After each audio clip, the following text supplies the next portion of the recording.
சென்னை மெரினா கடலில் குதித்து 2 பெண்கள் தற்கொலைக்கு முயற்சி செய்திருக்கிறார்கள். 2 இளம் பெண்கள் கடலில் இறங்கி செல்வதை பார்த்த ரோந்து காவலர்கள் உடனே கடலில் இறங்கி 2 பெண்களையும் காவல்துறையினர் பத்திரமாக மீட்டு தற்போது 2 பெண்களும் ராயப்பேட்டை அரசு மருத்துவமனையில் அனுமதிக்கப்பட்டிருக்கிறார்கள் என்ற முக்கிய செய்தியை நாம் பார்த்து வருகிறோம்.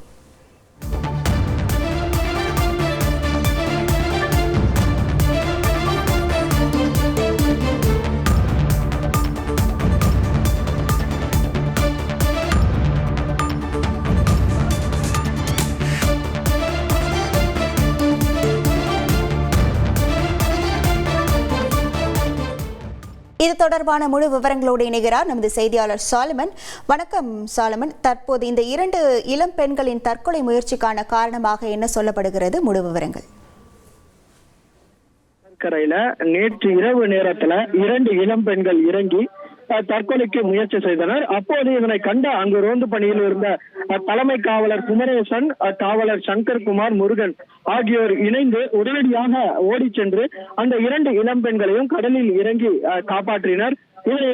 இதனை அடுத்து மீட்ட அந்த 2 பெண்களையும் விசாரணை செய்த போது பல்வேறு தகவல்களானது வெளியானது. குறிப்பாக தற்கொலைக்கு முயன்ற 2 பேரும் சகோதரிகள் என்பதும், ஒருவர் தனியார் நிறுவனத்திலும் மற்றொருவர் கல்லூரி மாணவி என்பதும் விசாரணையில தெரிய வந்தது. மேலும் நடத்திய விசாரணையில தேனாம்பேட்டை பகுதியில பெற்றோருடன் வசித்து வருவதும், தாய் தந்தைக்கு அடிக்கடி சண்டை நிகழ்ந்து வந்ததால மிகுந்த மன உளைச்சல்ல இருந்து வந்ததும் போலீசாரின் விசாரணையில் தெரிய வந்தது. குறிப்பாக இந்த பிரச்சனை காரணமாக விவாகரத்து பெறப்போவதாக 2 மகன்களிடம் பெற்றோர்கள் தெரிவித்ததால இதனால மிகுந்த மன வேதனையில் இருந்த 2 சகோதரிகளும் இந்த மெரினா கடலில் மூழ்கி தற்கொலைக்கு முயன்றதும் போலீசாரின் விசாரணையில தெரிய வந்தது.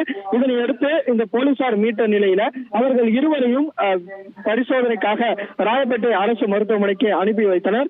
மேலும் இது தொடர்பாக இந்த தற்கொலை முயற்சி தொடர்பாக அந்த இளம் பெண்களோட பெற்றோருக்கு தகவல் தெரிவித்த நிலையில இந்த சம்பவம் தொடர்பாக போலீசார் விசாரணை மேற்கொண்டு வருகின்றனர். ஆனால் குறிப்பாக இந்த விசாரணையின் அடிப்படையில இவர்கள் எதற்காக தற்கொலைக்கு முயன்றனர், இது தொடர்பாக பெற்றோர்களுக்கு எந்த விதமான பிரச்சனை ஏற்பட்டது என்பது தொடர்பாக சமாதானம் செய்யக்கூடிய முயற்சியில மெரினா போலீசார் ஈடுபட்டு வருவதாக தகவல் தெரிவித்துள்ளனர். மேலும் தொடர்ச்சியாக அந்த 2 பெண்களிடமும் இந்த விசாரணை மேற்கொண்டு வருகின்றனர். ஏதேனும் எந்த விதமான மன உளைச்சல் என ஏற்பட்டு அது தொடர்பாக கவுன்சிலிங் அளிக்கவும் மெரினா காவல்துறையினர் திட்டமிட்டிருப்பதாக கூறப்படுகிறது. நேற்று இரவு 2 இளம் பெண்கள் மெரினா கடற்கரையில மூழ்கி தற்கொலைக்கு முயன்ற சம்பவம் அப்பகுதியில சிறிது நேரம் பரபரப்பு நிலவியது. உங்கள் முழு விவரங்களுக்கு நன்றி சாலமன்.